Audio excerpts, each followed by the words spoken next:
Hello and welcome to all my champions. सारे champions को very very good morning. सभी को very very good morning. Audio video बता दीजिएगा so that we continue. Pronouns आगे बढ़ाते हैं। ऑडियो वीडियो बता देना।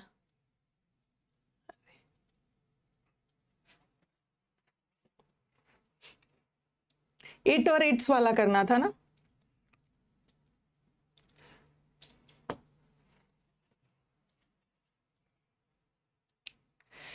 सारे चैंपियंस को very very good morning. Audio video बता दीजिएगा।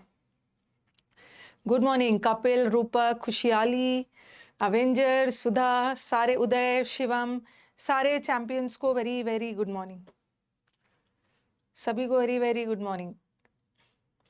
रिफ्रेश कर लेती हूँ।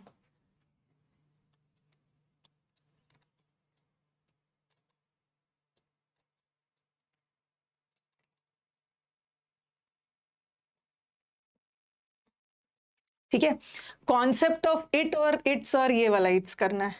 ये भी एग्जाम में आता है।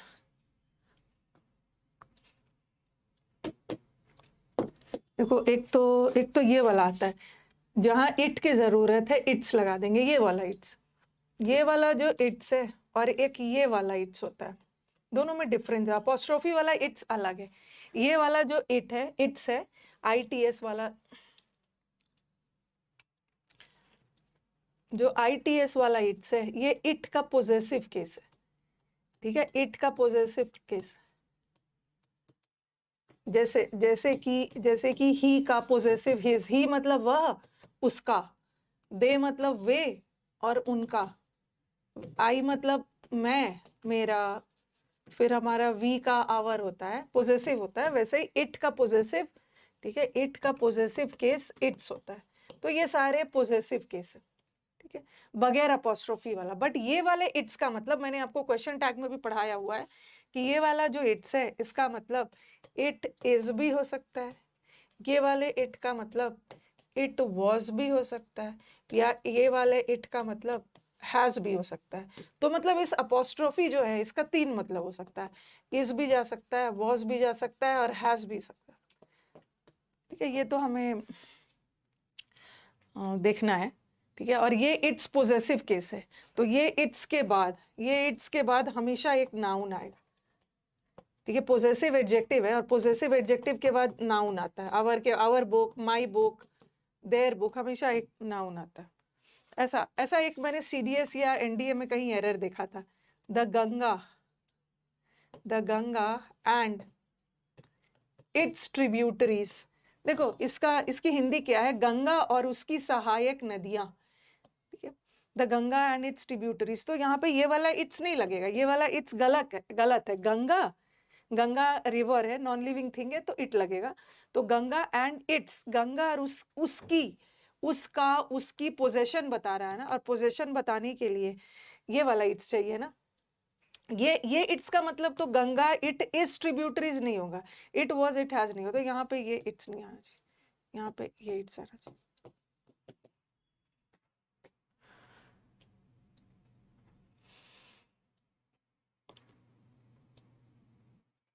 ठीक है, फिर मैंने लिखा इट्स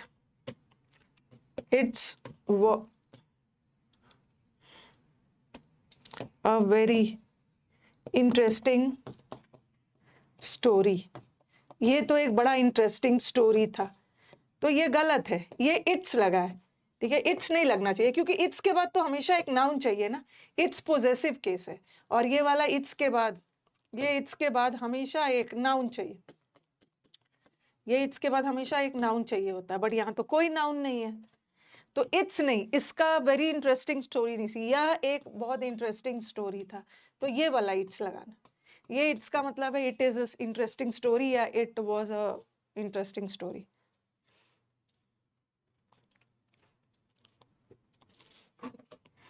एग्जाम में ये वाला एरर आता है।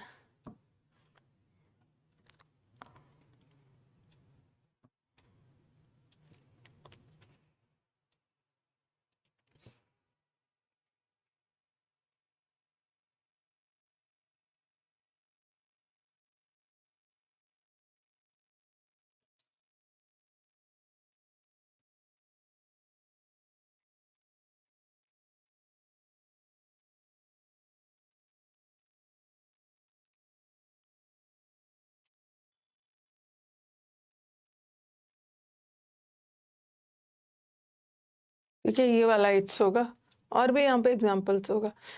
हाँ, इट्स देखो ये वाला इट का मतलब इट इज भी हो सकता है, इट इज भी, इट हैज भी। यहाँ इट्स का मतलब क्या है? इट सिंस यस्टरडे की बात हो रही है तो यहाँ इट्स का मतलब है इट वॉज रेनिंग और it's going to be a interesting competition. यह एक इंटरेस्टिंग कॉम्पिटिशन होने वाला है। तो यहाँ इट का मतलब ये इट्स वाला, यहाँ पे ये वाला इट्स मत लगाना, ये इट्स के बाद तो नाउन चाहिए, बट यहाँ तो नाउन नहीं है, रेनिंग नाउन नहीं है, गोइंग भी नाउन नहीं है, और वॉज है, इज एम आर के बाद आईएनजी आता है, यहाँ भी इस के बाद आईएनजी आता है, तो दोनों इट्स में यही difference.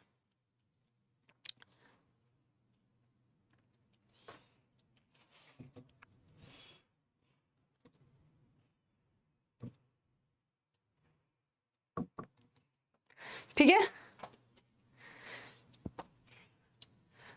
It's been a year, एक साल हो गया है जब से मैं मिला हूं, तो यहाँ पे बीन लगा है ना, तो हैज होगा। यहाँ इट्स का मतलब है इट हैज बीन, क्योंकि हैज के बाद V3 आता है।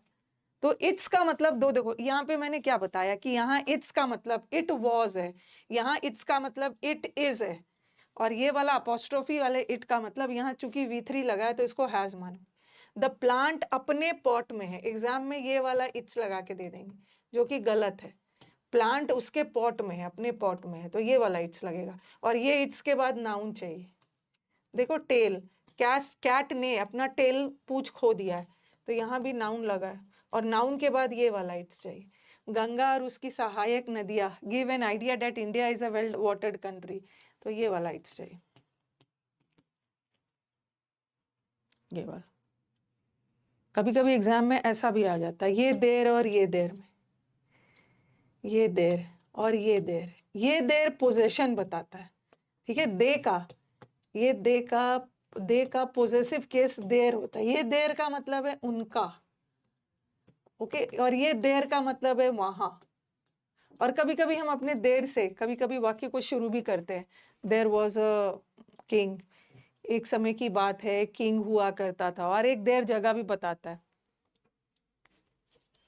ऐसा ऐसा लगा देंगे, the students and their performance, students और उनका परफॉर्मेंस बहुत अच्छा था एग्जाम में, तो ये देर नहीं होगा ना, ये देर का मतलब तो वहां हो गया, स्टूडेंट्स, ये स्टूडेंट्स के लिए लगा है, एंड उनका परफॉर्मेंस, तो ये वाला देर होना चाहिए। ठीक है, THEIR वाला, एग्जाम में ये भी एक एरर है।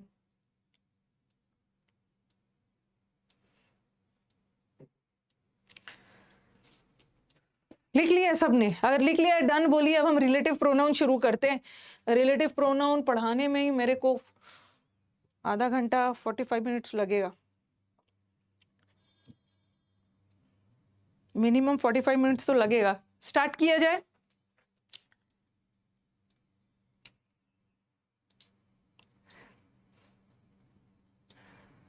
THEIR वाला है, उनका परफॉर्म। चलो स्टार्ट किया जाए रिलेटिव प्रोनाउन। ब्लैंक शीट ढूंढ रही हूँ, आप ध्यान से सुनेंगे। प्रोनाउन का सबसे important part that is relative pronoun.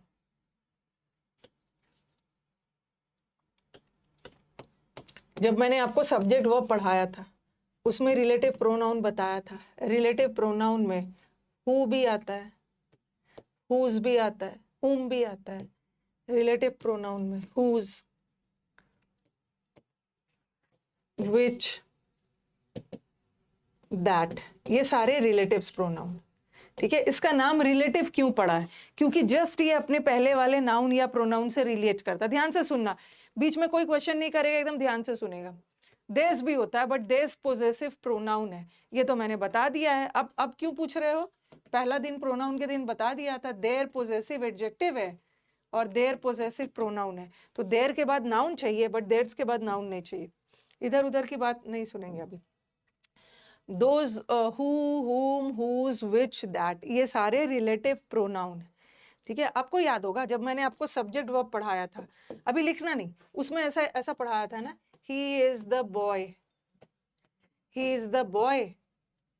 ठीक है, हु स्टोल, द बुक, ये वही लड़का है जिसने बुक चोरी की थी। फिर लिखा मैंने this is the book that I need.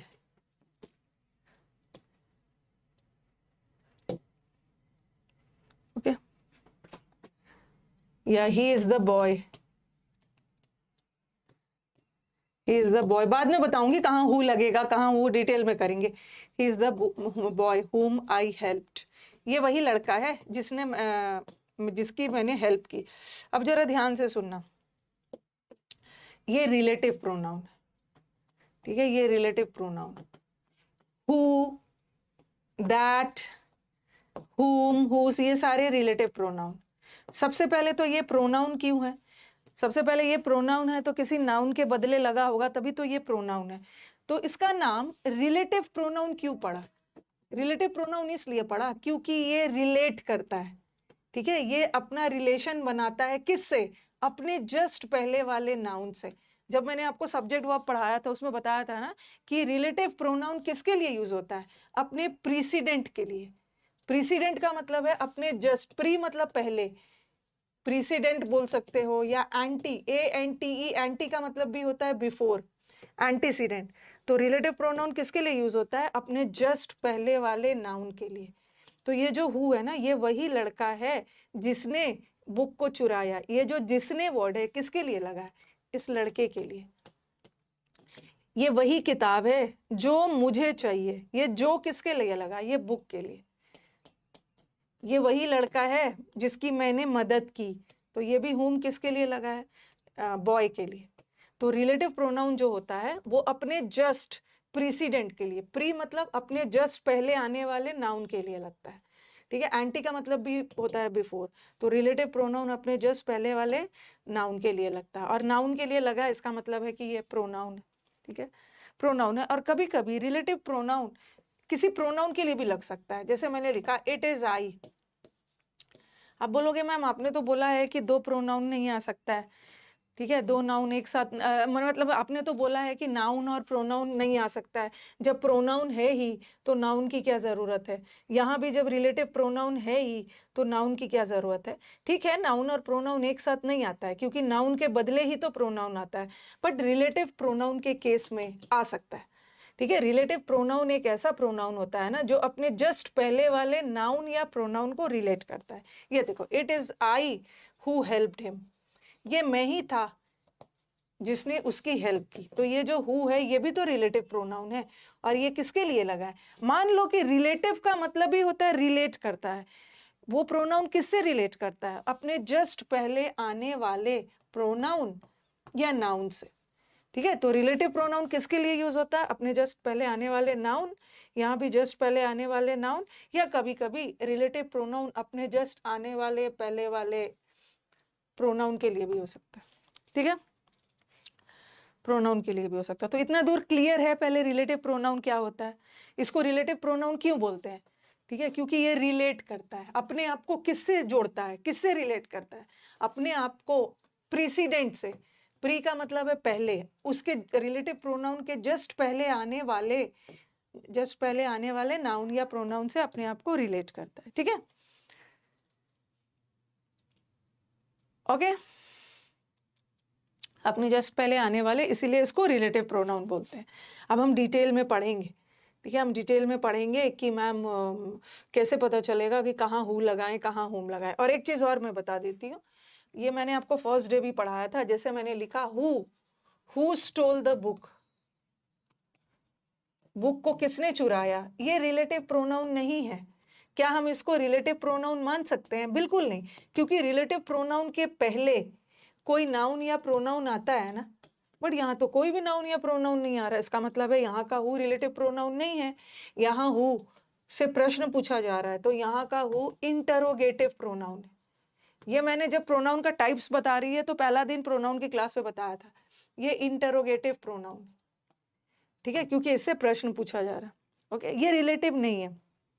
अगर ये ऐसा रहता ना, ही is the boy who help me, ये वही लड़का है जिसने मेरी हेल्प की, तो यहाँ हु से कोई प्रश्न नहीं पूछा जा रहा है, तो ये इंटरोगेटिव नहीं है। इंटरोगेटिव का मतलब है ये प्रश्न पूछना। यहाँ जो हु लगा है ये रिलेटिव है, ये रिलेट कर रहा है किसको, अपने आप को इस बॉय से। ये वही लड़का है जिसने मेरी हेल्प की, बॉय ने हेल्प की, ठीक है। अब जैसे मैंने लिखा this is the book, this is the book that I need, ये वही किताब है जो मेरे को चाहिए। और फिर लिखा मैंने he said that he would come, ने कहा था कि वो आएगा। और फिर है that boy is good। अब देखो जहां भी that देख के ना उसको रिलेटिव प्रोनाउन मत समझ लेना। ये who और that सब रिलेटिव प्रोनाउन तब यूज होगा ना जब उसके जस्ट पहले कोई नाउन या प्रोनाउन हो। तो यहाँ तो हु के पहले नाउन प्रोनाउन नहीं था ना, तो ये रिलेटिव नहीं है, ये तो इंटरोगेटिव है, ठीक है, ये इंटरोगेटिव है। और यहाँ पे रिलेटिव है क्योंकि ये जो हु आया है बॉय के लिए, ठीक है, ये तो लिख लिया आपने। अब देखो ऊपर वाले सेंटेंस में ये जो दैट है ये रिलेटिव प्रोनाउन है, ये वही किताब है जो मेरे को चाहिए। ये दैट किसके लिए लगा है, ये दैट रिलेटिव प्रोनाउन है, ये किसके लिए, बुक नाउन के लिए लगा है। तो यहाँ का जो दैट है वो रिलेटिव प्रोनाउन है। बट सेकेंड वाले सेंटेंस में दैट रिलेटिव प्रोनाउन थोड़ी है।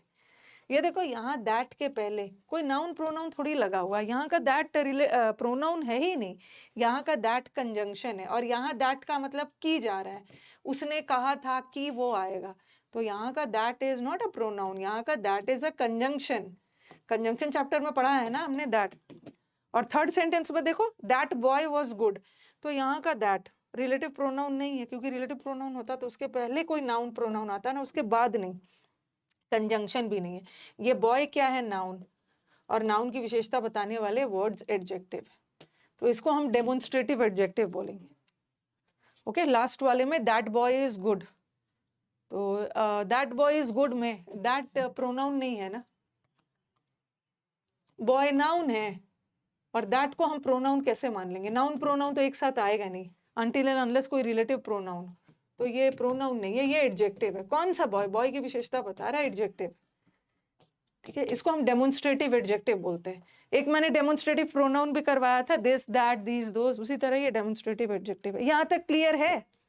आगे बढ़े, स्टेप वाइज चलें, आगे बढ़े।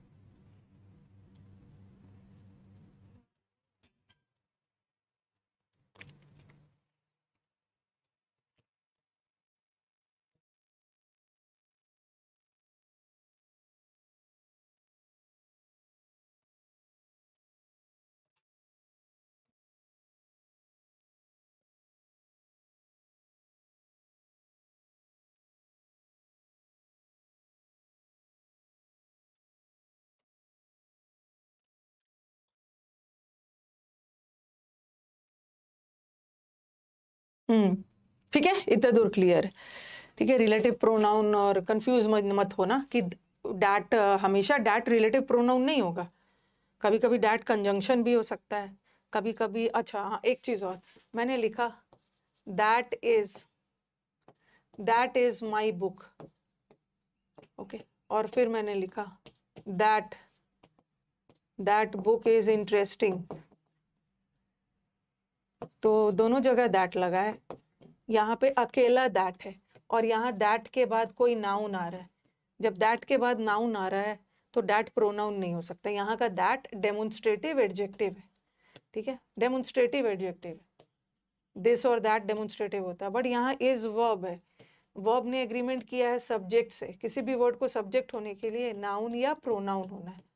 तो यहाँ का दैट प्रोनाउन है लेकिन रिलेटिव वाला नहीं है, ये डेमोन्स्ट्रेटिव प्रोनाउन है। डेमोन्स्ट्रेटिव प्रोनाउन, रिलेटिव प्रोनाउन होता तो उसके जस्ट पहले कुछ ना कुछ आता, ठीक है। अब चलो हु और हुम, ओके। अब हम रिलेटिव प्रोनाउंस होता क्या है, ठीक है। रिलेटिव प्रोनाउंस अपने जस्ट पहले वाले नाउन के लिए यूज होता है, और कभी कभी जो ये रिलेटिव प्रोनाउंस होता है ना, रिलेटिव प्रोनाउन कभी कभी कंजंक्शन का भी काम कर जाता है। Relative pronoun acts as a conjunction. अब आप बोलोगे मैम कैसे, क्योंकि कंजंक्शन का काम तो जोड़ने का होता है। जैसे मैंने लिखा he is a boy, he stole my purse. ये एक लड़का है और इसने मेरा पर्स चुराया। ये दो वाक्य है, एक वाक्य ये है और एक वाक्य दो ये है। अब मुझे इस वाक्य को जोड़ना है तो मैं ऐसा जोड़ सकती हूँ ना, ही इज द बॉय, और की जगह द लगा दे रही, ही is the boy, he stole the purse, he is the boy who stole the purse. Relative pronoun कभी कभी कंजंक्शन का भी काम कर जाता है। ओके, रिलेटिव प्रोनाउन कंजंक्शन का भी काम करता है। ही is the boy who stole the purse. अब देखो, आप बोलोगे मैम कंजंक्शन का काम कैसे करेगा? सबसे पहले ये जो हु है, ये एक अलग वाक्य था, ये एक अलग वाक्य था, और मैंने दोनों वाक्य को हु से जोड़ा। तो सबसे पहले तो हु रिलेटिव प्रोनाउन है। क्यों? क्योंकि ये हु बॉय के लिए यूज है। रिलेटिव प्रोनाउन अपने जस्ट पहले वाले नाउन के लिए यूज होता है, ये रिलेटिव प्रोनाउन है। और साथ में रिलेटिव प्रोनाउन कंजंक्शन का भी काम कर सकते हैं, क्योंकि इस हु वर्ड से ही ना मैंने दोनों वाक्य को जोड़ा है। तो रिलेटिव प्रोनाउंस कंजंक्शन का भी काम कर जाता है। कई जगह आपको लिखा हुआ मिल जाएगा कि रिलेटिव प्रोनाउंस कंजंक्शंस भी होते हैं। एक तो वो प्रोनाउन है ही क्योंकि वो किसी नाउन के लिए लगा है, बॉय के लिए, साथ में दोनों वाक्यों से मैंने इसको जोड़ा है, so this is a conjunction. कुछ और मैं आपको एग्जांपल्स देती हूँ पहले कंजंक्शंस वाला। हाँ, यहाँ पे होगा। जो रिलेटिव प्रोनाउन होता है वो प्रोनाउन तो होता ही है, और रिलेटिव प्रोनाउन वाक्य में कंजंक्शन का भी काम कर जाता है। बाकी कोई प्रोनाउन नहीं, सिर्फ रिलेटिव प्रोनाउन कंजंक्शन का काम कर सकता है। देखो, the teacher guided the student, ये एक वाक्य है, टीचर ने स्टूडेंट को गाइड किया। दूसरा वाक्य है स्टूडेंट जो है वो डिसीजन नहीं ले पा रहा था, ये दूसरा वाक्य। ठीक है, और ये दोनों वाक्यों को मैंने हु से जोड़ दिया। The teacher guided the student who was not able to take proper decision. पहले तो ये रिलेटिव प्रोनाउन है। क्यों प्रोनाउन है? क्योंकि ये स्टूडेंट के लिए लगा है, स्टूडेंट नाउन है, और नाउन के लिए लगा है तो प्रोनाउन तो है ही रिलेटिव वाला। और दूसरा, इस हु से ही तो मैंने दोनों वाक्य को जोड़ा है, तो रिलेटिव प्रोनाउन कंजंक्शन का भी काम कर जाता है। ठीक है, नाउन या प्रोनाउन, रिलेटिव प्रोनाउन में नाउन या प्रोनाउन एक साथ आ सकता है। नाउन का, प्रोनाउन का डेफिनेशन ही होता है ना, नाउन के बदले आने वाले वर्ड्स प्रोनाउंस होते हैं। तो नाउन के बदले आ रहा है तो फिर नाउन और प्रोनाउन एक साथ कहाँ से आएगा? दोनों में से कोई एक ही रहेगा ना, लेकिन रिलेटिव प्रोनाउन में आ जाता है। ठीक है, और एक example, I have a daughter. ठीक है, ये एक फुल स्टॉप है यहाँ पे। ठीक है, आई हैव अ डॉटर एक सेंटेंस है, and I love her very much. तो मैंने इन दोनों वाक्यों को किससे जोड़ा है? होम से, दोनों वाक्य को। तो मैंने यहाँ ये होम कंजंक्शन है, और साथ में ये होम किसके लिए लगा है? डॉटर के लिए। तो साथ में ये रिलेटिव प्रोनाउन भी। ठीक है, तो कहीं से भी कंफ्यूज मत होना कि रिलेटिव प्रोनाउन कंजंक्शन का काम कैसे करेगा। करता है। ठीक है, रिलेटिव प्रोनाउन से हम दो वाक्य को जोड़ते हैं, तो प्रोनाउन भी है क्योंकि डॉटर के लिए लगा है, नाउन के लिए, तो प्रोनाउन भी है, साथ में जोड़ भी रहा है कंजंक्शन भी। ठीक है, हु और हुम कैसे कब यूज होगा वो मैं पढ़ाऊंगी।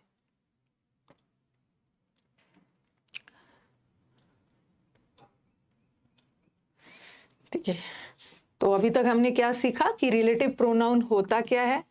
रिलेटिव प्रोनाउन किसके लिए यूज होता है? अपने जस्ट पहले वाले नाउन या प्रोनाउन के लिए यूज होता है।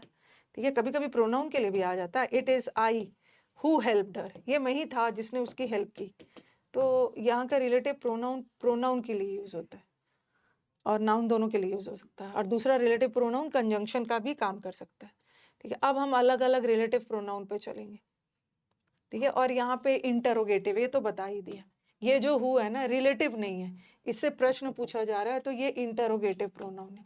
यहाँ का होम से भी प्रश्न पूछा जा रहा है तो ये इंटरोगेटिव है। अब हम डील करेंगे ना कि कहाँ पे हु लगेगा और कहाँ पे होम, इससे भर भर के एरर्स आएगा। ठीक है, हु और होम।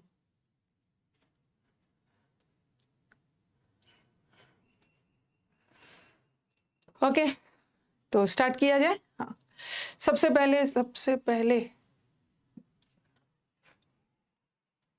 सबसे पहले हम लोग डील करने वाले हैं, लिखते जाना जैसे से हु, हुम और हुज। ये किसके लिए यूज होता है? ये लोगों के साथ यूज करते हैं, पर्सन्स, ये पर्सन्स के साथ। और विच और दैट, विच और दैट हम पर्सन्स के साथ भी यूज कर सकते हैं और हम थिंग्स के साथ भी यूज कर सकते हैं। ठीक है, क्योंकि आप शुरू से पढ़ते आ रहे हो हु, हुम, हुज लोगों के लिए और विच और दैट चीजों के लिए, लेकिन विच और दैट चीजों के अलावा हम पर्सन्स के साथ भी यूज करेंगे। इस पे हम लोग डिटेल में डिस्कस करेंगे कि कहाँ पे पर्सन्स का सेंस हो, और वहाँ नॉर्मल केस में तो हु, हुम, हुज पर्सन्स के साथ लगता है, बट कुछ कुछ ऐसे भी केसेस होते हैं जहाँ विच और दैट पर्सन्स के साथ यूज हो सकता है। ठीक है, इसको डिटेल में डिस्कस करना है कि कहाँ पर्सन्स के साथ यूज हो रहा है। इसको लिखिए, दोनों के साथ यूज होता है, विच और दैट पर्सन्स भी होता है, थिंग्स के साथ भी होता है। पर्सन्स के साथ हम यूज करते हैं ना जहां हम चीजों को चूज करते हैं। ठीक है, और भी कंडीशन से बताऊंगी जहां चॉइस ले रहे हैं, तो जहां भी चॉइस की बात हो रही है ना वहां पे तो हमेशा विच का यूज होता है।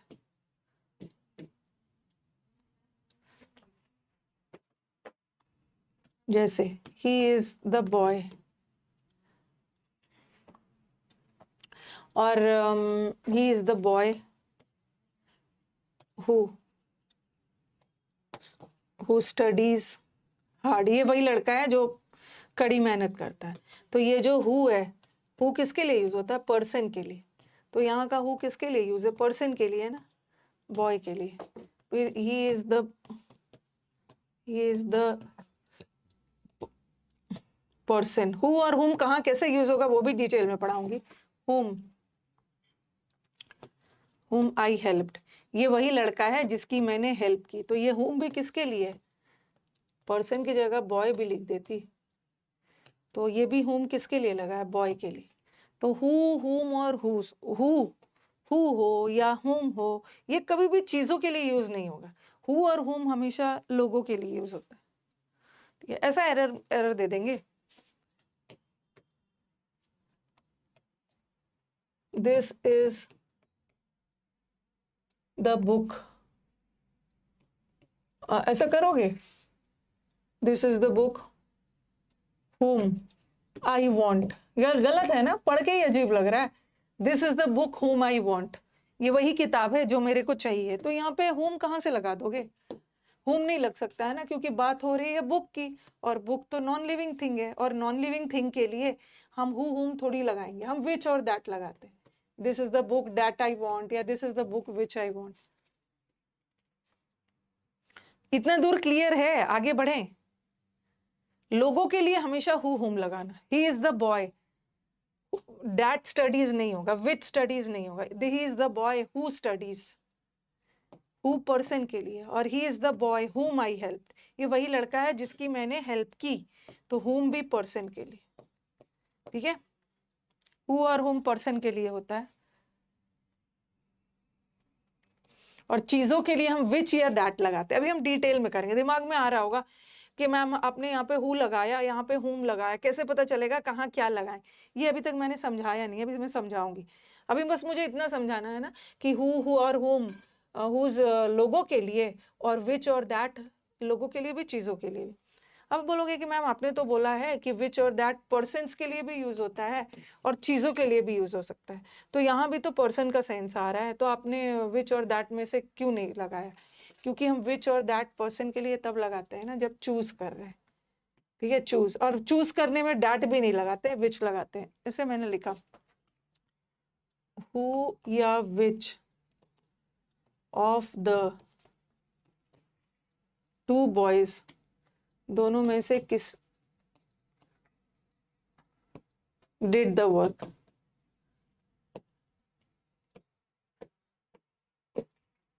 या हु या which of the rooms is smaller, कौन सा रूम सबसे छोटा है? अब देखो यहाँ पे, अब आप बोलोगे कि मैम यहाँ तो बॉयज की बात हो रही है, और बॉयज तो पर्सन है, और आपने बोला है कि पर्सन के साथ या तो हु लगाना है, होम हुज लगाना है, लेकिन हम यहाँ पे हु और हुम नहीं लगा सकते, हम यहाँ पे विच लगाएंगे। अब आप बोलोगे कि विच कैसे लगा दिया, पर्सन के साथ तो हु और हुम लगता है, लेकिन कभी कभी विच पर्सन के साथ भी लगता है। कब? जब हम बहुतों में से या दो में से किसी को चुन रहे हैं, तो who of the two boys नहीं होगा, which of the two boys. आपके दिमाग में आएगा कि मैम विच और दैट तो चीजों के लिए होता है ना, बट ये तो पर्सन है। बट यहाँ पे हम दो में से बहुतों में से चॉइस कर रहे हैं ना, कौन सा लड़का काम किया है, चॉइस की बात हो रही है ना। तो चाहे वो पर्सन हो और चॉइस की बात हो रही है, मतलब रूम्स में से कौन सा रूम ज्यादा छोटा है, यहाँ भी थिंग्स की बात हो रही है, दो रूम में से या बहुतों में से कौन सा सबसे ज्यादा छोटा है। जब भी चॉइस की बात हो रही है ना, चाहे चीज हो या पर्सन हो, वहां पे विच ही लगाना, दैट भी नहीं लगेगा। चॉइस के लिए हमेशा विच, दैट मत लगाना। ठीक है, इतना दूर।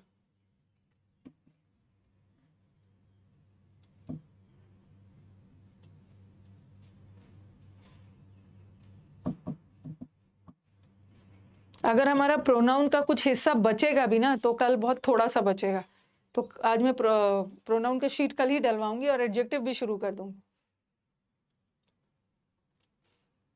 इतना दूर क्लियर है तो एक बार डन बोल दीजिए। जब भी चूज करने की बारी आएगी, आंख बंद करके वहां पे विच लगा देना, चाहे पर्सन हो, दो लड़के में से कौन सा लड़का, दो रूम्स में से कौन सा रूम, वहां विच लगा दे। डैट भी मत लगाना, that of the two rooms नहीं होगा, which of the two rooms. Choice के लिए हमेशा विच, पर्सन हो या थिंग। चलो इतना दूर भी क्लियर हो गया। अभी हम डिटेल में करेंगे हु और हुम। इनफैक्ट ये जो हु है, ठीक है, ये हु सब्जेक्ट के लिए यूज होता है, ये हु का सब्जेक्टिव केस है। ठीक है, तो ये जो हु है ना, सब्जेक्ट के लिए यूज होता है, और ये हुम ऑब्जेक्ट के लिए यूज होता है, ऑब्जेक्ट के लिए। जैसे जैसे मैंने आपको बताया, दे, जैसे ये दे है, आई है, ये सब पर्सनल प्रोनाउंस है ना, दे, आई, वी, ही, शी, ये जो है ना, ये भी प्रोनाउन है, और ये भी किसके लिए यूज होता है, सब्जेक्ट के लिए। उसी तरह हु एक ऐसा रिलेटिव प्रोनाउन है, वो भी सब्जेक्ट के लिए यूज होता है। बट उसी तरह जैसे दे का ऑब्जेक्ट देम बनता है, आई का मी बनता है, वी का अस बनता है, ही का हिम बनता है, शी का हर बनता है, उसी तरह हु का ऑब्जेक्टिव केस हुम बनता है। ठीक है, तो हु एक रिलेटिव प्रोनाउन है जो सब्जेक्टिव केस में है, क्योंकि ये सब्जेक्ट का काम करता है, और हुम एक ऑब्जेक्ट का काम करता है। जैसे दे का ऑब्जेक्ट देम बनता है, आई का मी बनता है, वी का अस बनता है, उसी तरह हु का ऑब्जेक्ट, जब भी ऑब्जेक्ट का आंसर चाह रहा है तो वहां पे हुम लगाना, जब भी सब्जेक्ट की बात हो रही है तो वो लगा देना, हु लगा देना। और ये जो हुज है, ये पोजेसिव केस है, ये हु और हुम का पोजेसिव केस। जैसे जैसे जैसे आई का पोजेसिव, ठीक है, जैसे आई का दे का पोजेसिव देर बना रहे थे ना, ठीक है, दे का पोजेसिव देर बना रहे थे, ठीक है, आई का पोजेसिव माई बन रहा था, वी का पोजेसिव आर बन रहा था, ही का हिज बन रहा था, शी का हर बन रहा था, जैसे ये सब भी पोजेसिव है, उसी तरह ये भी पोजेसिव केस है। और मान के चलो, और एक चीज और याद रखना है, ये जो देर, माई, आवर, हिज, ये सब पोजेसिव क्या था, पोजेसिव एडजेक्टिव था। ठीक है, इसका पोजेसिव प्रोनाउन ये बन रहा था, देयर्स, माइन, आर्स, हर्स, ये सब क्या था, ये सब पोजेसिव एडजेक्टिव था ना, सॉरी, ये सब पोजेसिव प्रोनाउन था, क्योंकि इसके बाद नाउन नहीं चाहिए, और ये सारे पोजेसिव एडजेक्टिव था। ठीक है, ये याद आ गया ना, केसेस में पढ़ाया था, ये देर और देयर्स में क्या डिफरेंस है, ये पोजेसिव एडजेक्टिव है, ये पोजेसिव प्रोनाउन, ये पोजेसिव एडजेक्टिव है, ये प्रोनाउन, ये पोजेसिव एडजेक्टिव है, प्रोनाउन। एडजेक्टिव क्यों है, क्योंकि इन सब के बाद एक नाउन चाहिए, और जिसको नाउन चाहिए वो प्रोनाउन तो हो ही नहीं सकता, बट ये सबको प्रोनाउन नाउन नहीं चाहिए। जब नाउन नहीं है तो वहां पे प्रोनाउन लगाओ। ओके, तो आप मुझे बोलोगे कि मैम ये हुज क्या है, पोजेसिव एडजेक्ट, हुज, हु तो सब्जेक्ट है, हुम तो ऑब्जेक्ट है, और ये हुज पोजेसिव केस है हु का, बट पोजेसिव प्रोनाउन है या पोजेसिव एडजेक्टिव है। और ये जो हुज होता है, ये कहीं से पोजेसिव केस तो है, बट कहीं से पोजेसिव प्रोनाउन नहीं है, ये पोजेसिव एडजेक्टिव है। ठीक है, इसको उसको एक नाउन चाहिए। नाउन चाहिए, ये सब की तरह, ये इस कैटेगरी में मैच। ठीक है, कभी भी ऐसा नहीं लिख देंगे whose is this, आप whose is this नहीं बोलेंगे, whose book is this, whose country is this, ये किसकी कंट्री है। तो ये whose के बाद हमेशा एक नाउन चाहिए, whose के बाद एक नाउन चाहिए ना, तो whose एडजेक्टिव है, पोजेसिव एडजेक्टिव। इसको हम रिलेटिव प्रोनाउन ना बोल के whose का who का पोजेसिव केस है और पोजेसिव प्रोनाउन ना हो के पोजेसिव एडजेक्टिव। क्लियर है, आगे बढ़ें। और याद रखना कि whose जो है ये भी हमेशा पर्सन्स के साथ यूज होता है। ये बुक किसकी है, ये बुक आखिर किसी व्यक्ति की है ना।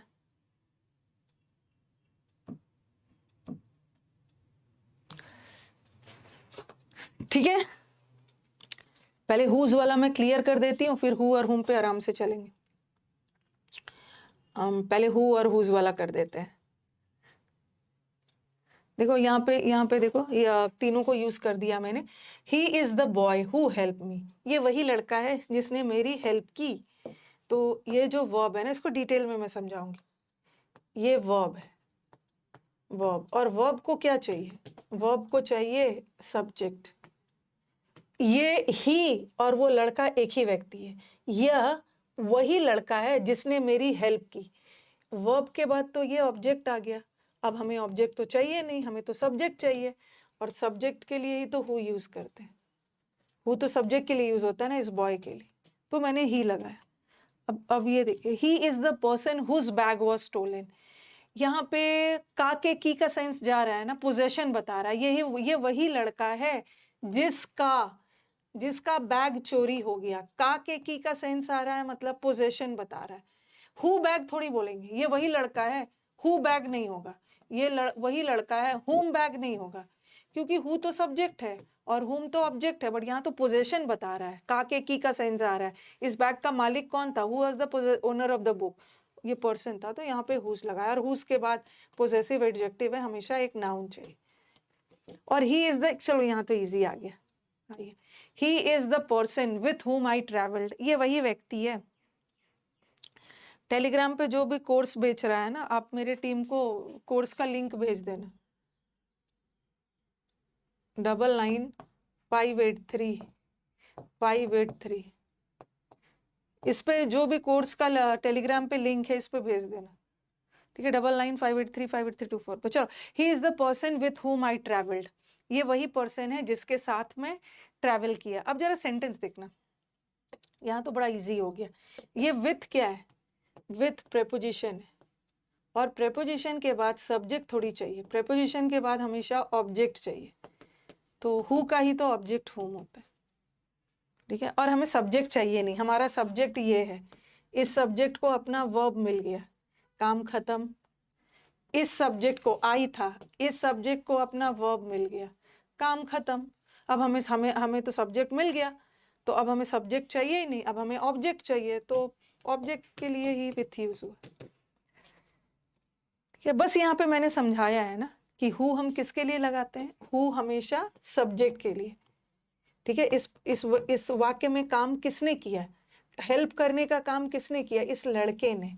तो इस वाक्य का सब्जेक्ट लड़का है, और जिसकी हेल्प की, मेरी हेल्प की, तो मैं ऑब्जेक्ट हूँ, काम तो मैंने किया। वाक्य में जिसने काम किया वो सब्जेक्ट है ना, और सब्जेक्ट के लिए तो हु लगता है। और यहाँ का के की का सेंस आ रहा है, जिसका बैग चोरी होगा, का के की के लिए हुज लगाएंगे। और यहाँ पे तो प्रेपोजिशन आ गया, और प्रेपोजिशन के बाद तो सब्जेक्ट आएगा ही नहीं, ऑब्जेक्ट आएगा। और वैसे हमें सब्जेक्ट की जरूरत भी नहीं, हमारा सब्जेक्ट तो आई है। यहाँ भी हमारा वाक्य में यहाँ पे सब्जेक्ट है ही, तो ये सब्जेक्ट हो ही नहीं सकता, ये ऑब्जेक्ट, ठीक है। आगे बढ़े, आगे बढ़े। अभी बस मैं आपको बताते जा रही हूँ, अभी और थोड़ा बता के फिर हु और हुम में शुरू करूँ। तो यही है, हु हमेशा सब्जेक्ट के लिए, हुम हमेशा ऑब्जेक्ट के लिए, और हु से पोजेशन बताते हैं। का के की वाला सेंस आए तो हुम का यूज करते हैं, ओके। अब हाँ, ये 2 क्वेश्चन करवा के फिर हु और हुम में मैं अलग से चलूँ। हड़बड़ाना नहीं है, रिलेटिव प्रोनाउन टाइम लेता है, कभी कभी रिलेटिव प्रोनाउन 1 घंटा भी ले लेता है। अगर 1 घंटा मैं आज पूरा ले भी लेती हूँ ना, तो कल मैं आपका प्रोनाउन खत्म करूंगी, बट शुरू के आधे घंटे में प्रोनाउंस खत्म हो जाएगा, फिर मैं एडजेक्टिव चैप्टर शुरू कर दूंगी।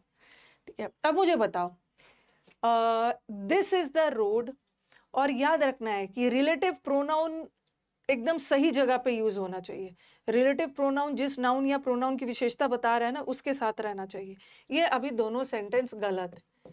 This is the road whose inauguration was done by the president.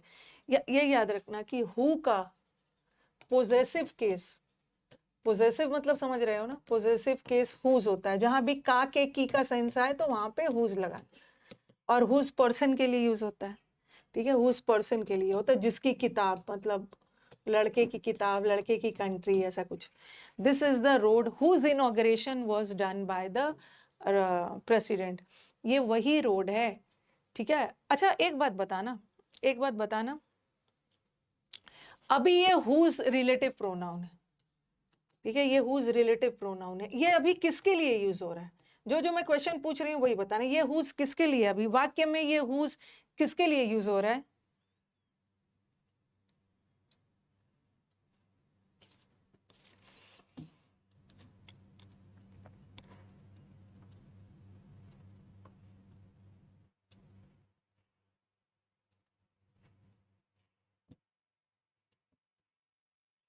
अभी वाक्य में ये किसके लिए यूज है?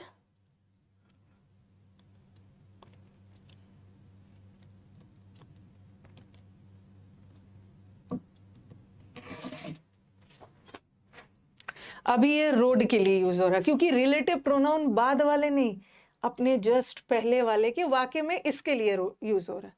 ठीक है, अभी अभी रोड के लिए यूज हो रहा है, बट क्या इसको रोड के लिए होना चाहिए? क्या इस वाक्य के अकॉर्डिंग, सेंस के अकॉर्डिंग ये हुज रोड के लिए होना चाहिए था?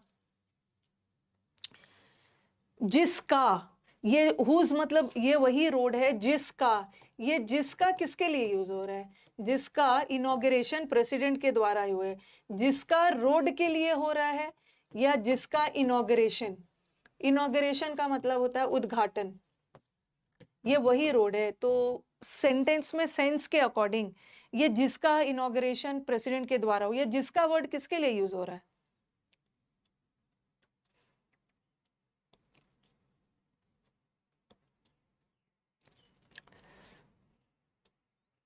किसके लिए? जिसका इतना पीटूंगी ना, प्रेसिडेंट के लिए यूज हो रहा है। जिसका प्रेसिडेंट, जिसका प्रेसिडेंट के द्वारा हुआ, इतना पीटूंगी, जो प्रेसिडेंट प्रेसिडेंट कर रहा है ना, ये प्रेसिडेंट के लिए यूज हो रहा है। दिस इज द रोड जिसका प्रेसिडेंट, प्रेसिडेंट के द्वारा हुआ, किसके लिए यूज हो रहा है?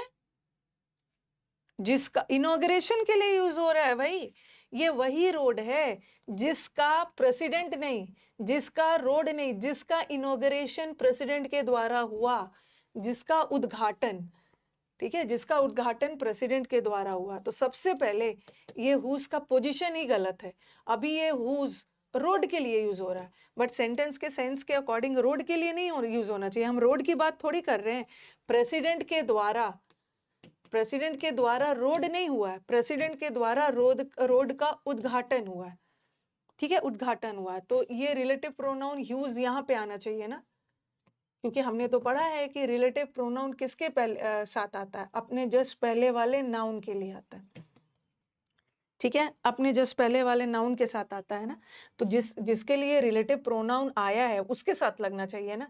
अभी तो ये रोड के लिए यूज हुआ है, तो रोड के साथ नहीं आना चाहिए। उद्घाटन की बात हो रही है, रोड प्रेसिडेंट के द्वारा नहीं हुआ, उद्घाटन प्रेसिडेंट के द्वारा, तो ये हुज यहाँ पे लगा दिया मैंने, बट यहाँ भी गलत है। क्या क्या ये जो आप बोलोगे मैम ये हुज अब तो सही हो जाना चाहिए ना।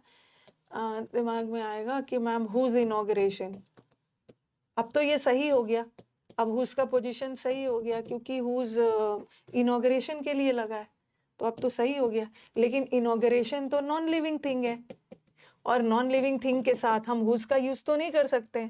हम लिविंग थिंग के साथ हम ये हुज करेंगे, तो एरर तो इसी पार्ट में है, बट हुज भी गलत है। हम नॉन लिविंग चीजों के साथ हुज का यूज नहीं कर सकते, हम लोगों के साथ हुज का यूज कर सकते हैं। तो क्या करेंगे, क्या करेंगे, क्या करना होगा?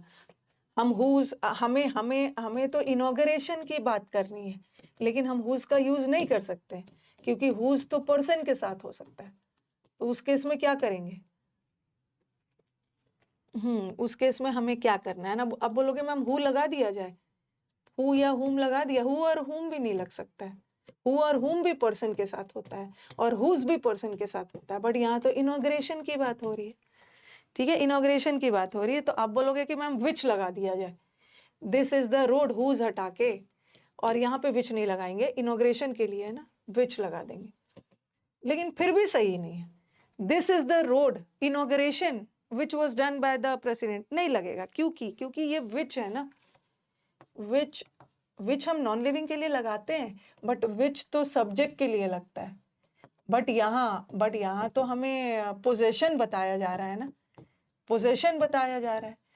ठीक है, यहाँ पे का के की का सेंस आ रहा है ना, जिसका उद्घाटन प्रेसिडेंट के द्वारा हुआ, और का के की का सेंस जा रहा है, तो पोजेशन चाहिए।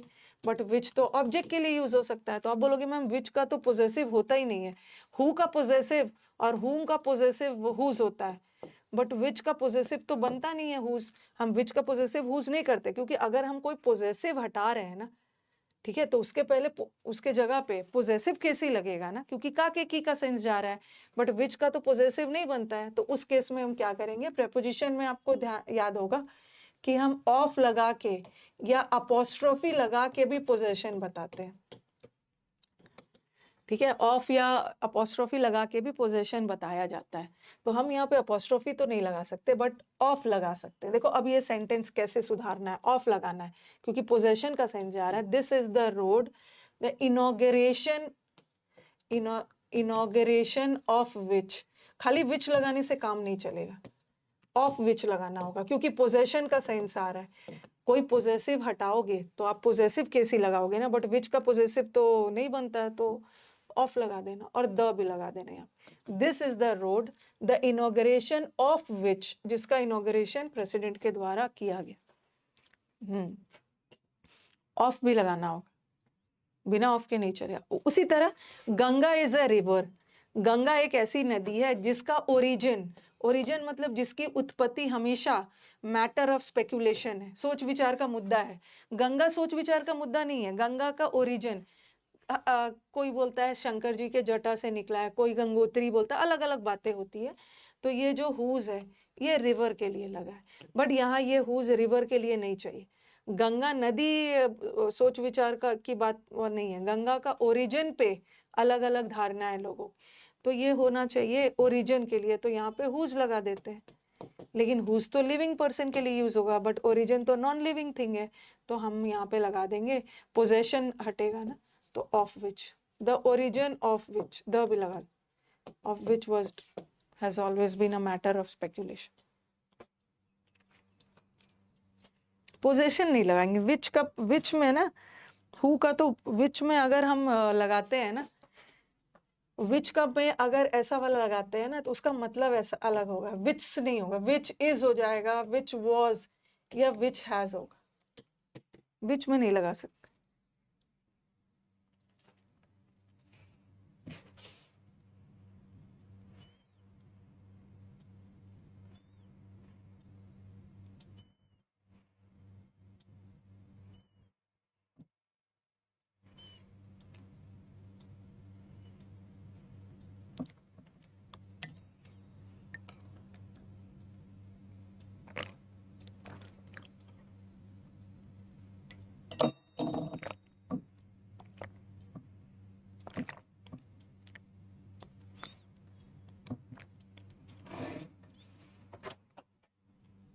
ओरिजिन ऑफ विच होगा, इनॉग्रेशन वाला फिर से समझाइए।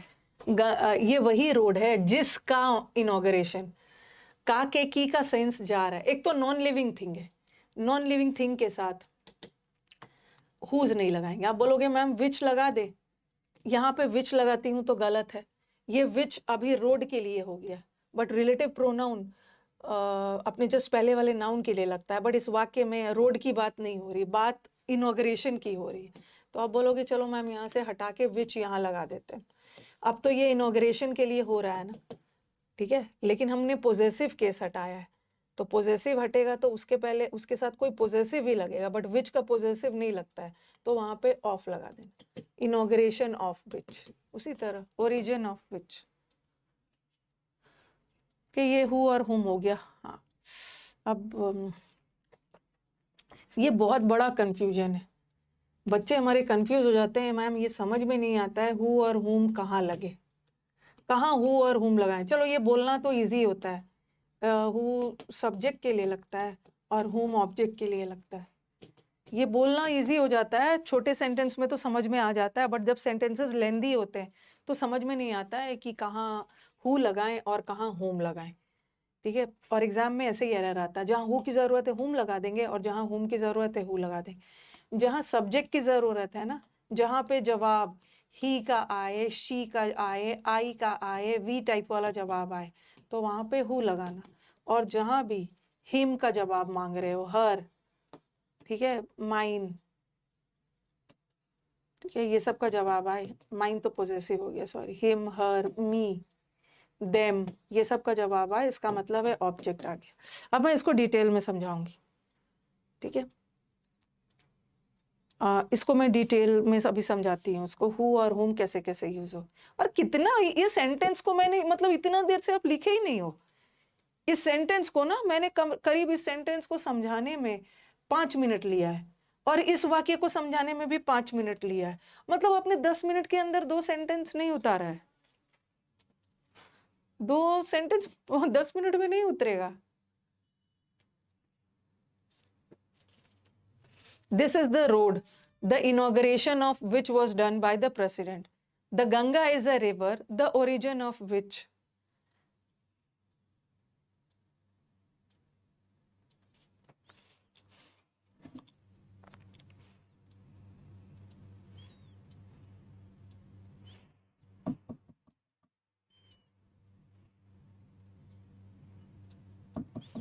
सारा स्ट्रैटेजी वगैरह मैं YouTube पे बताऊंगी, ठीक है, अभी यहाँ पे नहीं पूछना है, पढ़ते समय अभी स्ट्रैटेजी बताऊं आप लोग को।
लिख लिया है सबने?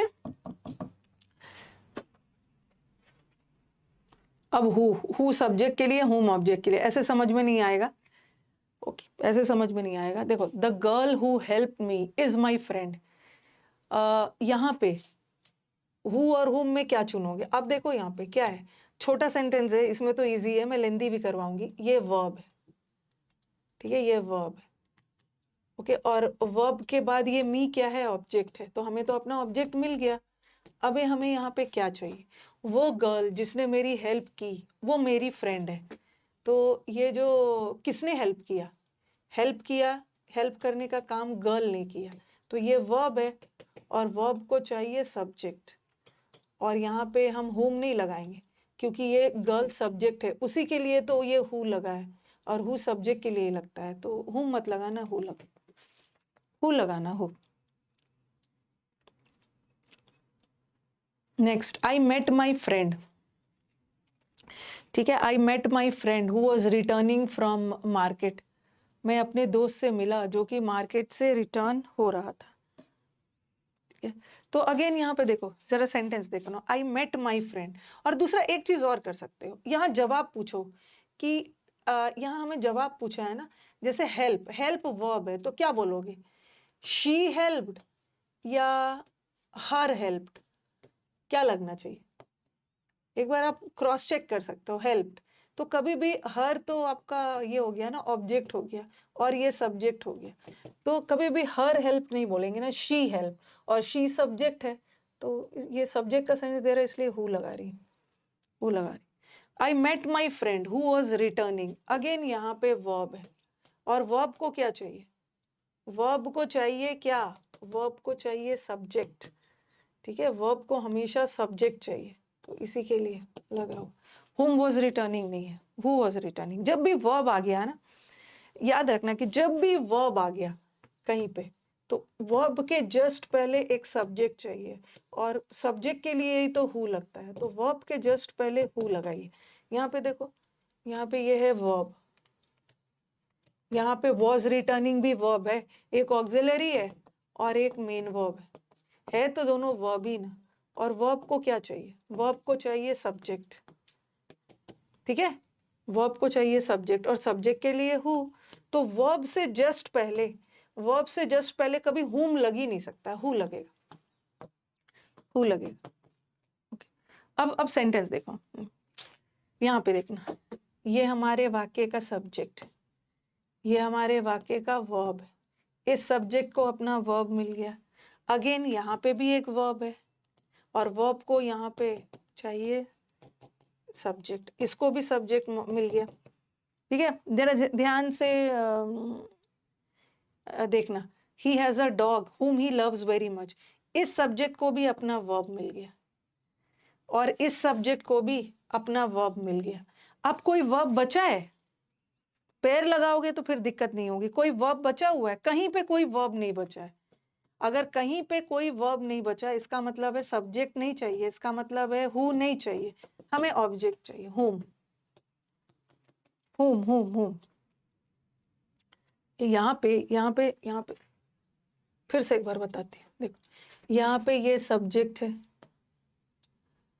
ये सब्जेक्ट है और ये वर्ब है, इस सब्जेक्ट को वर्ब मिल गया, अब यहाँ पर भी एक वर्ब है, और वर्ब को क्या चाहिए, वर्ब को ऑब्जेक्ट नहीं चाहिए, वर्ब को सब्जेक्ट चाहिए, और सब्जेक्ट के लिए भी हु है, यहाँ भी एक वर्ब है, और वर्ब को ऑब्जेक्ट नहीं चाहिए, वर्ब को सब्जेक्ट चाहिए, ये भी मिल गया। लेकिन यहाँ पे देखो, ये सब्जेक्ट को तो अपना वर्ब मिल गया, ही को हैज मिल गया, और यहाँ भी ही को अपना सब्जेक्ट को अपना वर्ब मिल गया, हर सब्जेक्ट और वर्ब का पेयर बन गया है, और अब कोई वर्ब नहीं बचा है, और जब वर्ब नहीं बचा है तो हमें वर्ब नहीं बचा है तो हमें सब्जेक्ट चाहिए ही नहीं, हमें ऑब्जेक्ट चाहिए, whom he loves, ठीक है, whom he loves।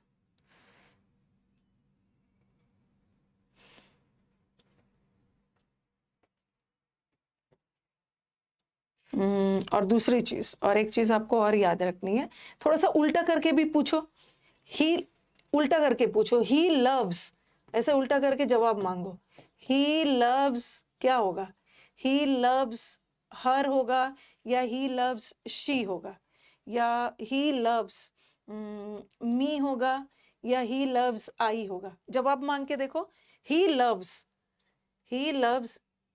व्हाट, मतलब क्या क्या किसको लव कर रहे हैं, तो कभी भी ही लव्स आई थोड़ी होगा, ही लव्स मी, ऑब्जेक्ट का आंसर आ रहा है, ऑब्जेक्ट आ रहा है आंसर में, ही लव्स शी नहीं होगा, ही लव्स हर, और यहाँ भी हम ही लव्स ऑब्जेक्ट का आंसर आ रहा है, तो होम सही है, होम हो, इतना दूर करेक्ट है, ही लव्स शी नहीं होगा, he loves her, he loves me, he loves you, तो हम उल्टा जवाब भी मांग के देख रहे हैं ना, और यहाँ भी उल्टा जवाब मांग के देखो आप, डैश वॉज रिटर्निंग, इसका मांगो जो रिटर्न हो रहा, तो क्या बोलोगे, ही वॉज रिटर्निंग या हिम वॉज रिटर्निंग, ठीक है, या बोलोगे दे वर रिटर्निंग या देम वर रिटर्निंग, दे वर कभी भी हिम रिटर्निंग नहीं आ रहा है ना, ही का जवाब आ रहा है, देम वर रिटर्निंग नहीं होगा, दे वर रिटर्निंग, तो जब आप जवाब मांग रहे हो तो एक सब्जेक्ट का जा रहा है, और सब्जेक्ट का जवाब मांग आ रहा है तो हु लगाना, बट यहाँ जब हम जवाब मांग रहे हैं तो ऑब्जेक्ट जा रहा है, इतना दूर क्लियर है, इतना दूर क्लियर है। अब नेक्स्ट आज और ना वर्ब में ज्यादा दिक्कत है, जब भी वर्ब आ गया ना, अकेला वर्ब है, अकेला वर्ब। अब बोलोगे कि मैम यहाँ भी तो वर्ब है, अरे लेकिन वर्ब है, लेकिन यहाँ वर्ब के साथ एक सब्जेक्ट है ना, ठीक है, यहाँ अकेला वर्ब है। जब भी अकेला वर्ब रहे, जब भी अकेला वर्ब रहे तो हु लगाना, अकेला वर्ब रहे तो हु लगाना। बट एक सब्जेक्ट और वर्ब आ गया तो वहां पे कभी कभी सब्जेक्ट वर्ब के कॉम्बिनेशन में हुम भी लगता है और कभी कभी हु भी लगता है। हमें वही वाला देखना है, क्योंकि अकेला वर्ब रहे तब तो हु लगा दोगे, क्योंकि वर्ब को सब्जेक्ट चाहिए। बट सब्जेक्ट वर्ब क्लॉज वाला सेंस हो तो वहां हु और हुम दोनों लगेगा, तो यहाँ तो हुम सही है। अब मैं सेंटेंस को थोड़ा सा और कॉम्प्लिकेट करूं, ये वाला तो कर ही लिया, रिलेटिव प्रोनाउन वाला। अब सेंटेंस में थोड़ा सा और अभी भी इजी है, ये सब मत लिखना, ये सब मत लिखना। अब बताओ, Marie Curie was a scientist who या whom won 2 Nobel prizes. Marie Curie एक साइंटिस्ट थी जिसने 2 नोबेल प्राइज को जीता। क्या लगे?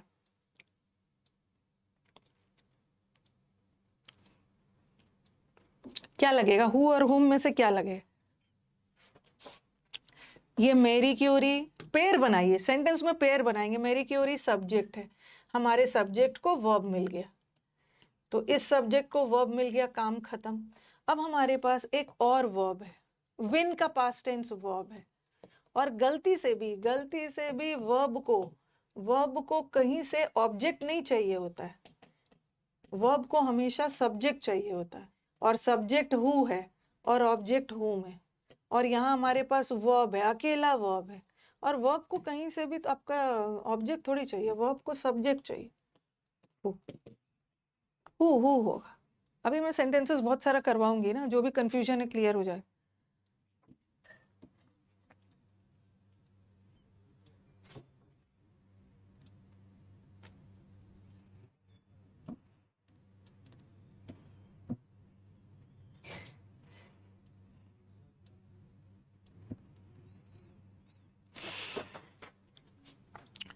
ठीक है, Marie Curie was a scientist who won, थोड़ा स्पीड में लिखिए, हु वन 2 नोबेल प्राइजेस। चलो नेक्स्ट, अगेन कुछ कुछ तो शुरू में इजी ही दे दिया।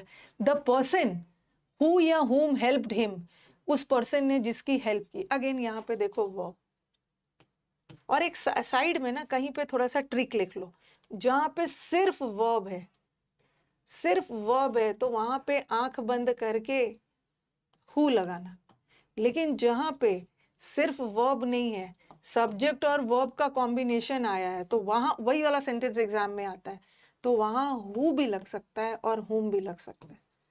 ठीक है, साइड में कहीं एक छोटा सा लिखिए, अगर अकेला वर्ब है तो हु लगाना, और जहां वर्ब और सब्जेक्ट और वर्ब दोनों आया है तो वहां हु भी लग सकता है, हुम भी लग सकता है। अब देखना है कि कहाँ सब्जेक्ट का सेंस आ रहा है तो हु लगाना, ऑब्जेक्ट का सेंस आ रहा है तो हुम लगाना।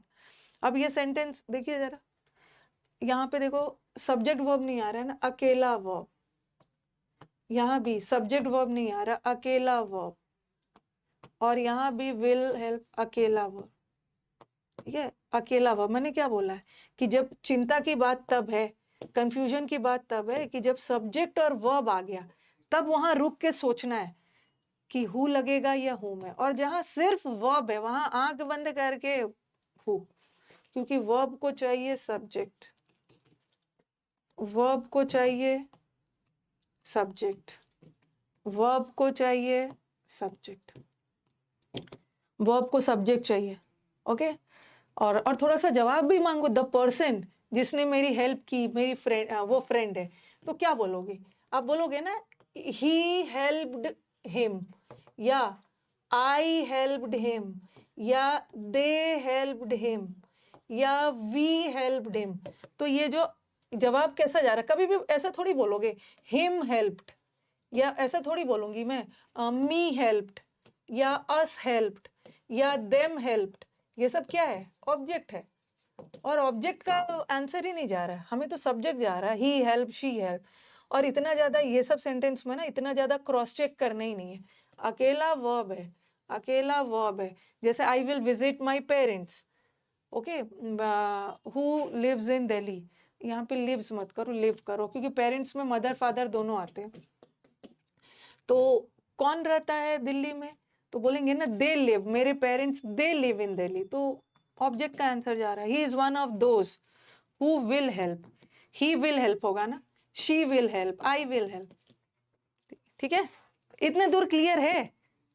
ये वाला तो इजी है, जहां भी वर्ब आ गया, ओके, जहां भी वर्ब आ गया तो वर्ब में तो आंख बंद करके हु लगाते जाओ।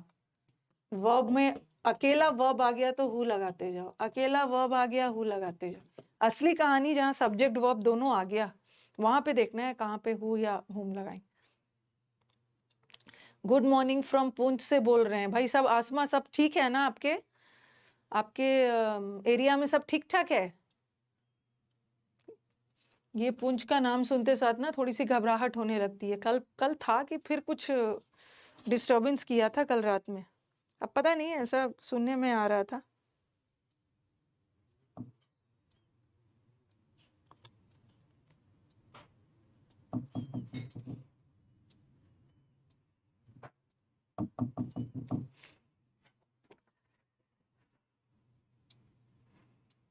तो चलो ये वाला तो इजी है, ये वाला इजी है।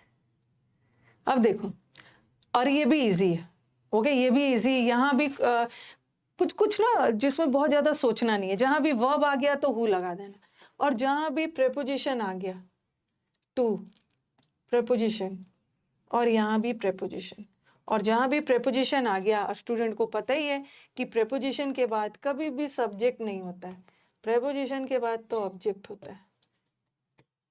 यहाँ भी बाय हु नहीं होगा, बाय हुम। विथ भी प्रेपोजिशन है, और प्रेपोजिशन ये भी इजी है।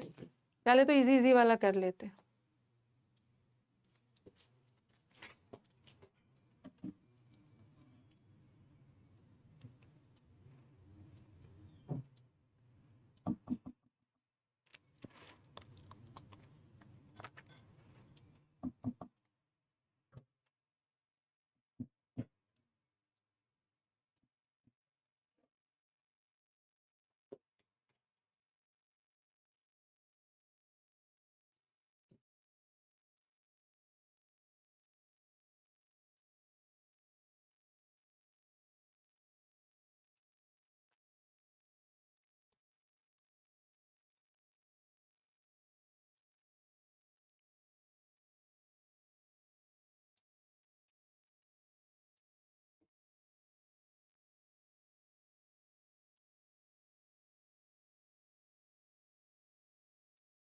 हो गया। प्रेपोजिशन के बाद हमेशा ऑब्जेक्ट आता है। आपको याद होगा जब मैंने सब्जेक्ट वर्ब पढ़ाया था ना, सब्जेक्ट वर्ब नहीं सॉरी, एक्टिव पैसिव वर्ब करवा रही थी। एक्टिव पैसिव में ऐसा कुछ हु और हुम में करवाया था, इफ यू रिमेम्बर, कि मैंने बोला था ना कि अगर हमारा वाक्य हु से शुरू हो तो हम उसका पैसिव बाय हुम लगा के बनाते हैं, और कभी कभी हु वाला हु से भी शुरू होता है, बशर्ते कि प्रेपोजिशन बाद में हो। जैसे by who, by whom was the book written, याद होगा आपको, ऐसा कुछ बताया था एक्टिव पैसिव में। हु रोट द बुक, ये एक्टिव वॉइस है, बुक को किसने लिखा, ये हमारा एक्टिव वॉइस, और इसका पैसिव बनाना था तो bye whom was the book written. और बताया था मैंने कि ये भी सही है, क्योंकि जब भी वाक्य हु से शुरू हो तो उसका पैसिव बाय हुम से करते हैं।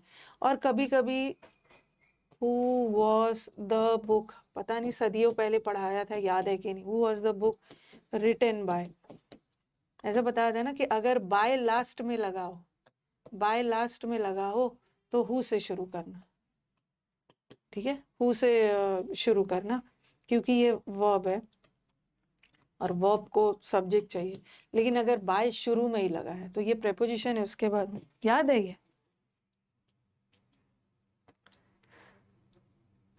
सब लोग सोच रहे थे यूपीएससी पोस्टपोन हो जाएगा, एसएससी का कैलेंडर डिले होगा। अब भी लड़ाई वड़ाई नहीं होने वाला है।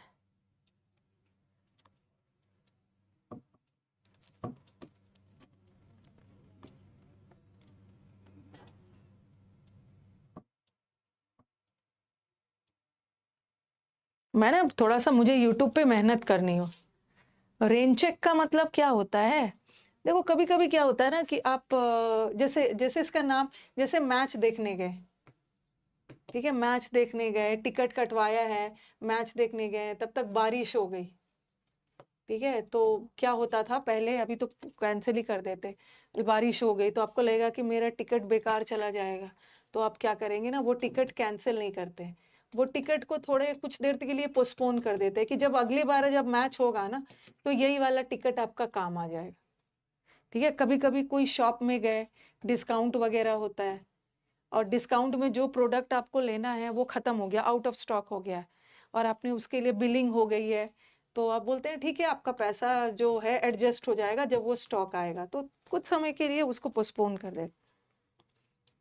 हाँ, पोस्टपोन होगा रेन चेक में, बारिश हो गई है तो आपका टिकट, ये वाला टिकट पैसा वेस्ट नहीं जाएगा, अगले मैच में फिर से जब ये मैच होगा ना, तो पोस्टपोन के सेंस में ही है। चलो ये वाला तो अभी तक तो हमने इजी इजी किया। जहां भी प्रेपोजिशन आ गया, जहां भी प्रेपोजिशन आ गया वहां पे हुम लगा देना। प्रेपोजिशन के बाद तो कभी सब्जेक्ट लगेगा ही नहीं, प्रेपोजिशन के बाद ऑब्जेक्ट, प्रेपोजिशन के बाद ऑब्जेक्ट, प्रेपोजिशन के बाद ऑब्जेक्ट, और वर्ब के साथ, अभी तक तो इजी इजी बताया मैंने, वर्ब के साथ भी हमेशा ऑब्जेक्ट, सॉरी सब्जेक्ट, सब्जेक्ट। अब असली कहानी यहाँ पे है। ठीक है, अब देखो, यहाँ पे देखना जरा, यहाँ पे है सब्जेक्ट और वर्ब, यही सबसे ज्यादा परेशान करता है, और सब्जेक्ट वर्ब वाला केस आ गया, सब्जेक्ट और वर्ब आ गया, तो वहां पे हम हु भी लगा सकते हैं और हुम भी लगा सकते हैं, तो वहां हमें थोड़ा सा पॉज दे के सोचना है, लेकिन यहाँ नहीं सोचना है। यहाँ पे देखो, यहाँ पे सब्जेक्ट वर्ब है ना, यहाँ पे सिंपली वर्ब है, और जहाँ वर्ब आ गया, वर्ब को तो चाहिए सब्जेक्ट, हु लगा देना। अब यहाँ पे देखते हैं यहाँ पे क्या लगेगा, अब पेयर बनाना शुरू करो। द पर्सन who या whom I met yesterday is my friend. बताओ क्या होगा, दोनों हो सकता है, छोटा सेंटेंस में।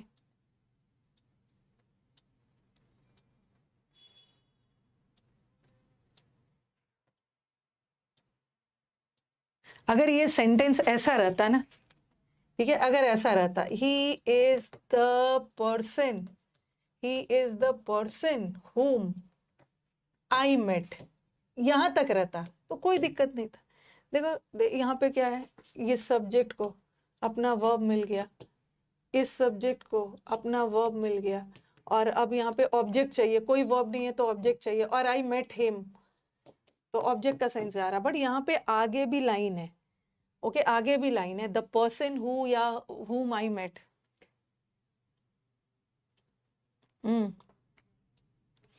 ये देखो जरा, अब देखते हैं, इस सब्जेक्ट को अपना वर्ब मिल गया, ये सब्जेक्ट को अपना वर्ब मिल गया, और एक वर्ब तो यहाँ भी बचा है ना, एक वर्ब तो यहाँ बचा है, और वर्ब को कभी भी ऑब्जेक्ट नहीं चाहिए, वर्ब को सब्जेक्ट चाहिए, whom मत लगाना। Okay, the person who I met yesterday is my friend, और इतना को पूरा हटाओ, ये पूरा मैं हटा देती हूँ, सपोज इसको हटाती हूँ, ठीक है, क्योंकि इस सब्जेक्ट को तो वर्ब मिल गया। अब ये जो इज लगा है, क्या बोलोगे, ही इज माई फ्रेंड या हिम इज माई फ्रेंड, कभी भी ये नहीं बोलोगे ना हिम इज माई फ्रेंड, आप क्या बोलोगे, ही इज माई फ्रेंड। तो सब्जेक्ट यहाँ पे वर्ब है, और वर्ब को चाहिए सब्जेक्ट, वर्ब को चाहिए सब्जेक्ट, इसलिए हु लगे, हिम इज माई फ्रेंड नहीं होगा, he is my friend. Copy करिए फटाफट, कल भी मेरे को ना अभी टाइम लगेगा, कल प्रोनाउन खत्म कर दूंगी।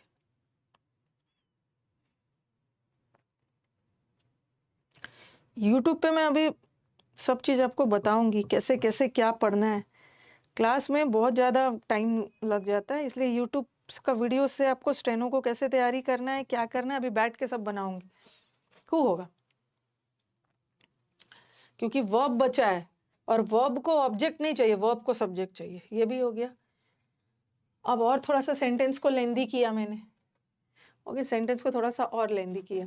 ये सेंटेंस आ गया, ही is the person whom everybody thought has stolen the purse।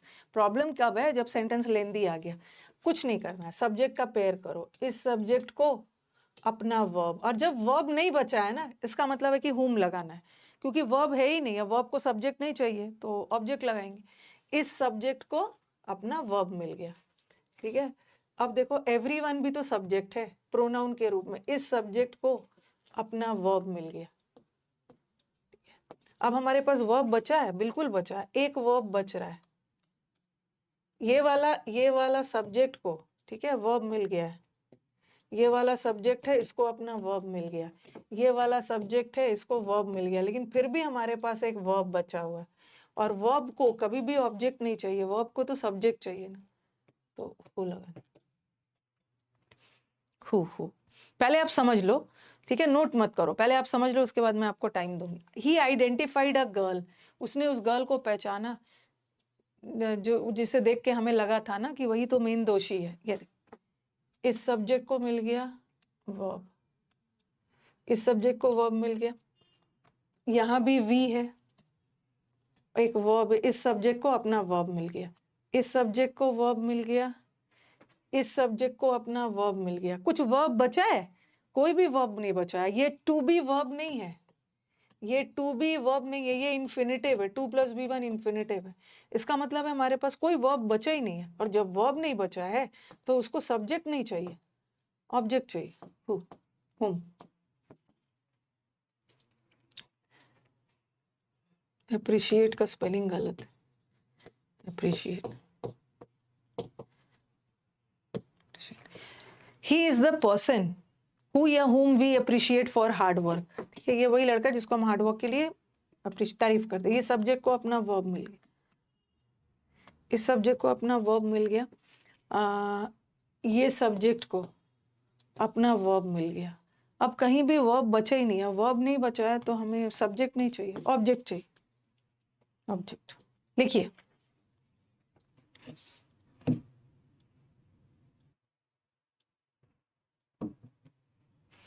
तो आई थिंक क्लियर हो गया होगा हु और हुम में। प्रॉब्लम तब है जब सब्जेक्ट और वर्ब आ गया।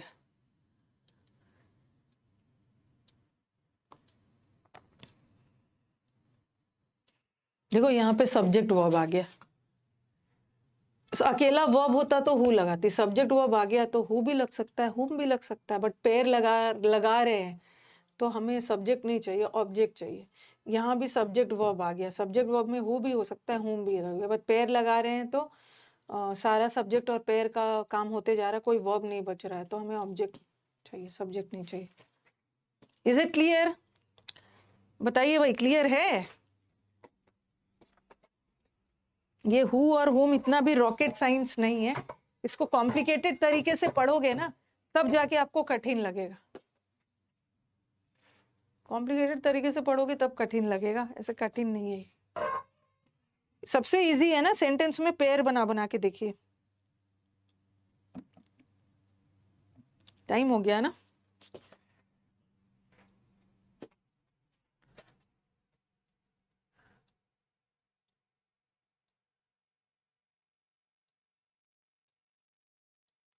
Which or that?